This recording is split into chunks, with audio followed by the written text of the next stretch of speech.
بسم اللہ الرحمن الرحیم۔ السلام علیکم۔ موت۔ نبی صلی اللہ علیہ وسلم نے فرمایا، لذتوں کو ختم کرنے والی موت کو کثرت سے یاد کیا کرو۔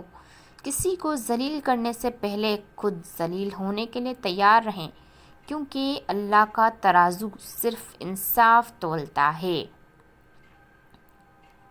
اکیلے بیٹھ کر خود سے سوال کریں، آپ کے مرنے کے بعد کتنے لوگوں کی زندگیوں پر فرق پڑے گا؟ جن لوگوں کو فرق پڑے گا ان کا خیال رکھیں، باقیوں کی پرواہ چھوڑ دیں۔ اولاد کی وفا بڑھاپے میں پتہ چلتا ہے، بہن کی وفا جوانی میں پتہ چلتا ہے، بھائی کی وفا شادی کے بعد پتہ چلتا ہے، شوہر کی وفا بیوی کی بیماری میں پتہ چلتا ہے، بیوی کی وفا شوہر کی غربت میں پتہ چلتا ہے، دوست کی وفا مصیبت میں پتہ چلتا ہے۔ دوست بات ذرا تلخ ہے مگر یہ حقیقت ہے۔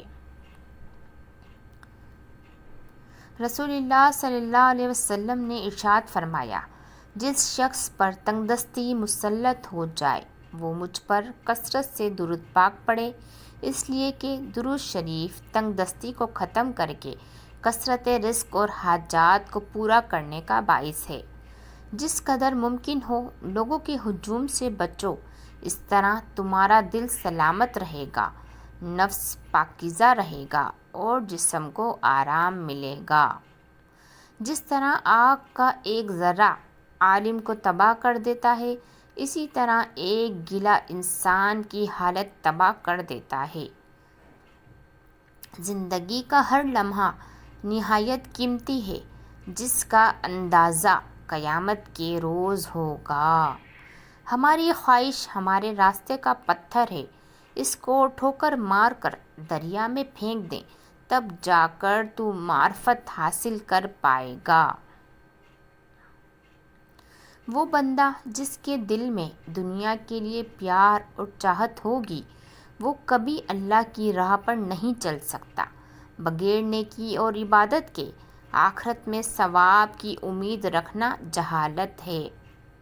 نیک خصلت وہی ہے جو کسی کی مصیبت میں کام آئے۔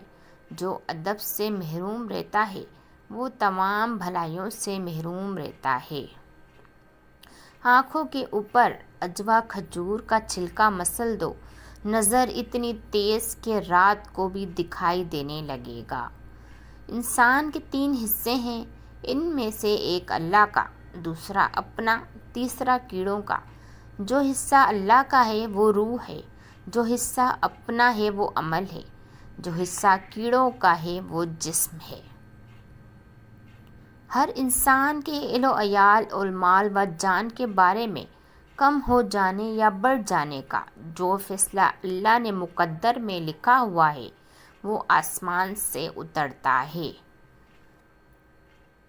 وہ جو بندہ زمین پر سفر کرتا ہے اس کے پاؤں پر آبلے پڑتے ہیں، اور جو آسمان کا سفر کرتا ہے اس کے دل میں آبلے پڑتے ہیں۔